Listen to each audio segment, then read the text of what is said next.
Halo guys, welcome back to the Bocils Glider Channel. Nah, kalau teman-teman lihat nih ya, di tempat ini ada banyak kandang. Kayaknya bukan tempat yang biasa aku pakai buat syuting. Jadi sekarang ini aku lagi ada di suatu tempat, di sebuah breeder yang sangat keren banget orangnya dan sugar glidernya. Langsung aja kembali lagi dengan Ko Hans. Halo. Ya, jadi Ko Hans ini dari Nocturnal Project Glider. Ko Hans, Ya. boleh silahkan kenalkan siapa Ko Hans? Ya, saya Hans. Saya udah menjalankan ngebreed sugar glider selama 2 tahunan kurang lebih. Selama proses ini banyak belajar juga sih ya.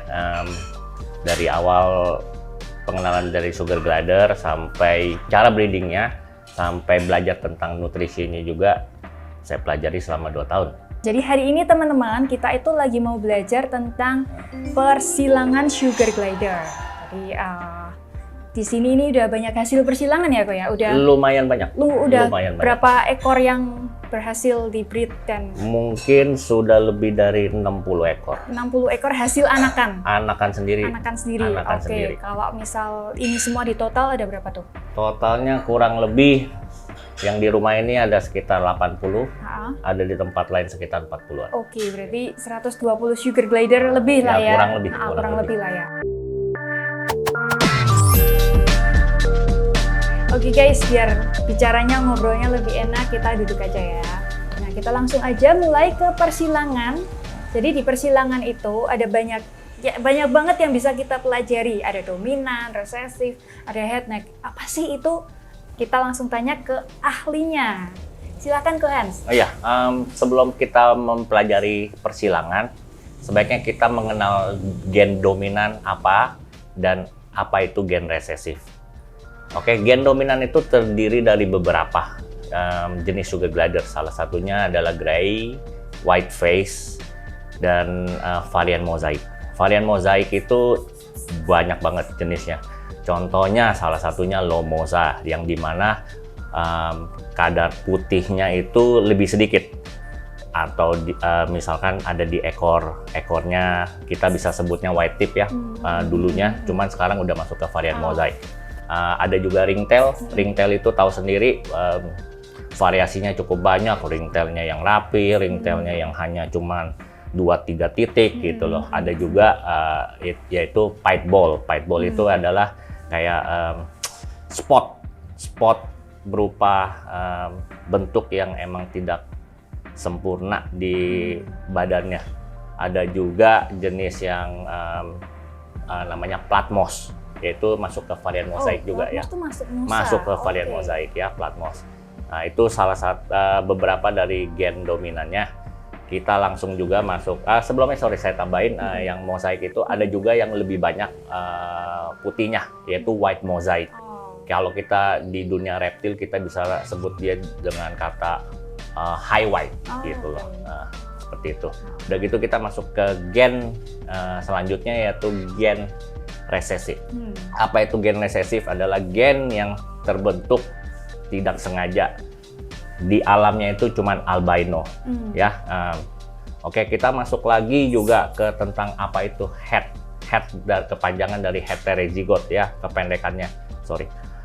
Heterozygote itu apa? Itu adalah gen bawaan. Kita simpulkan aja lebih gampang, itu gen bawaan resesif dari yang dominan. Gen bawaan resesif dari yang dominan. Oke.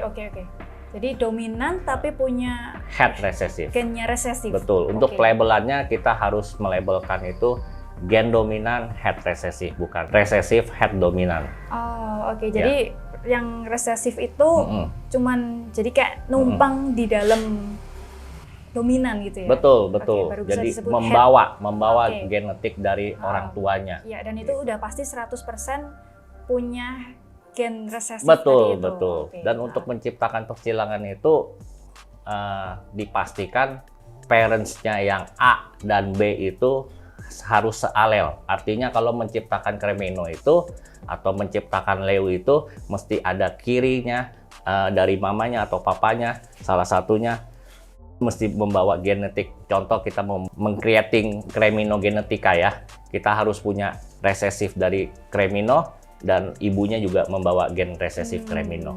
Begitu sebaliknya, leukistik dengan leukistik, atau head leukistik dengan visual leukistik, atau juga dengan possible head. Apa itu possible head ya? Possible head itu adalah kemungkinan untuk membawa genetika, karena hampir semua perkawinan dari head dan head itu akan menghasilkan possible head, di mana itu akan membawa kemungkinan gitu loh. Berarti kalau misal kita mau kawinin dominan sama dominan, Betul. terus resesif sama resesif, itu pelabelannya harus benar ya? Kalau untuk dominan dan dominan itu sangat random ya. Artinya kalau dengan varian mozaik. Tapi kalau gray dengan gray, maksudnya gray X gray, itu pasti menghasilkan gray 100%. Tetapi kalau perkawinan itu dengan mozaik, variannya cukup banyak. Bisa terjadi dengan gray, white face, varian moza yang seperti saya sebut tadi, ada lomosa, ada ringtail, ada white mosa, ada pied ball, ada juga varian mozaik yaitu platmos. Itu adalah kemungkinan-kemungkinan yang akan terjadi setelah persilangan gray dengan mozaik. Oke, kok kita langsung ke pertanyaan aja, karena siap. Kalau langsung ke studi kasus itu lebih menarik ya, betul. lebih relate. Betul, related benar sama pertanyaannya. Sama kebingungannya orang-orang kayak gitu betul. ya. Ada satu pertanyaan nih, pertanyaan sejuta umat lah ya. Siap. Kalau tadi Koko kan bilang dominan X dominan, gray X gray itu 100% keluarnya gray. Betul. Benar kan? Ya? Betul. Nah, tapi kalau misal mozaik sama mozaik, itu apa keluar 100% mozaik?